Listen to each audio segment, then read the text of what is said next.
All right, friends, welcome back to our online Bible study in Mark. Today's going to be a little bit different. What I want to give you a lot of today is some good, solid historical context. There's a lot happening behind the scenes that Mark doesn't talk about explicitly because the people who are reading it when he wrote it would have known this background, but it is not background that we know. So I want to give you some of that, just a little bit of history behind this, with a clear takeaway at the end. So our reading today is really broken into three different parts. Jesus going back to Nazareth, being rejected. Won't talk a lot about that today. Jesus sending out the 12 apostles. We'll talk a lot about that today. And then the death of John the Baptist. And that's what I want to really dig into. If you're looking for something to grab out of Jesus being rejected in Nazareth, I think that it is a reminder to us that even Jesus, living faithfully, had people who didn't understand what he was doing and rejected him. That's going to happen to some of us as we're seeking to live out a faithful life. Not everybody's going to get that. As people push back against that. Sending the 12 out is a reminder that these first disciples or apostles were meant to do what Jesus had done. So they are sent out to do the same kinds of things that Jesus does. And of course, that's what it means to be a disciple, is to become like your rabbi. Same for us. What we want to be as people, men and women who are becoming more and more like our rabbi, like Jesus. Okay, let's get to the John the Baptist stuff. What is going on here? You're going to need to read it on your own because I'm not going to walk you through it. I'm just going to give you the background. You need to read it on your own. But what is going on here? Why is it that John the Baptist head, spoiler alert if you haven't read it yet, ends up on a platter? What is the deal here?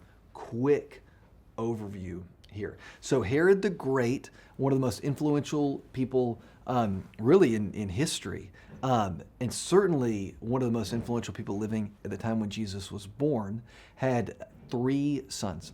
And at Herod's death, his kingdom was divided up among those three sons. Now he had other sons also. I misled you there. But his kingdom is divided up and given over to these three sons that he's got.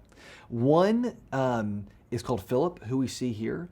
Another is Herod Antipas, who we see here. Another one is another Herod.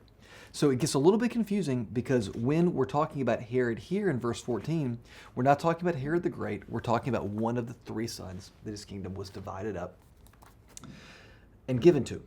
So Herod Antipas, who is the Herod that we're talking about here, goes to Rome at one point. And when he's in Rome, he's there also with his brother Philip, one of the other sons. And while they're there, Herod Antipas and Philip's wife Herodias, again, the names are confusing, Herodias, they kind of hit it off. And it's kind of weird, kind of awkward. But Herod Antipas ends up pursuing a relationship with his sister-in-law, Herodias. They end up getting married. She leaves Philip, and they get married. We know all of this because Josephus, who was a historian at the time, wrote about all this stuff. They get married. John the Baptist, who is a faithful Jewish guy, recognizes that this does not fall in line with the Jewish law, and he starts making noise about it. And while this is all a part of the Roman Empire, there's a lot of local authority that's given to the Herods. Herod the Great was given local authority over this whole region of Judea, which we would now call Israel. And then these three have a lot of local authority. So Herod Antipas has a lot of local authority, even though he's a part of the Roman Empire. John the Baptist starts making a lot of noise about this, how it doesn't congruent with the Jewish law, for a couple of reasons. One, he married his sister-in-law. Two, this is also an incestuous relationship because Herodias is also Herod Antipas's niece. So there are all kinds of problems here. John the Baptist is not happy about it, starts telling people he doesn't think that this is right. And we know from Josephus that he's making so much noise that Herod Antipas actually thinks that this could lead to rebellion. It could lead to revolt. That's the kind of influence that John the Baptist has.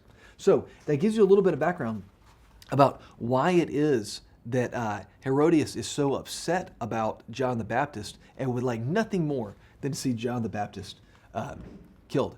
It also gives you a little sense of why we see that Herod Antipas is preoccupied with John the Baptist. In fact, when Jesus rises to prominence, he thinks that John the Baptist has come back from the dead, which would not be good news for Herod Antipas. So that gives you a little bit of the background. This is the reason that John doesn't approve of Herod Antipas. There will probably be other reasons also. And the reason that Herodias and Herod Antipas hate John the Baptist, or at least that Herodias certainly hates him, is a more nuanced perspective that Herod Antipas has on John the Baptist that we see in some of the other Gospels. I hope some of that makes sense, and I hope that it gives you some context here. What might this have anything to do with us today?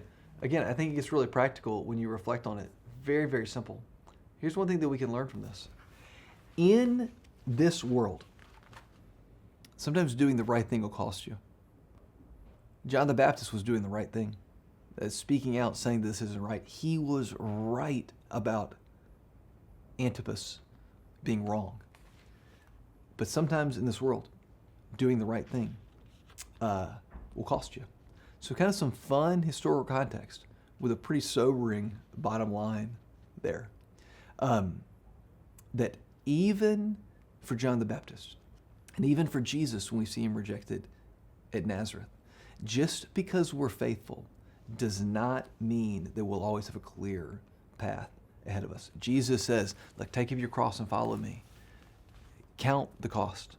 God willing, it won't cost any of us our lives. But for some Christians, it has cost them even their lives. But for us, it will cost us something. Spend a little bit of time reflecting on that. God bless you, friends. Keep with your reading.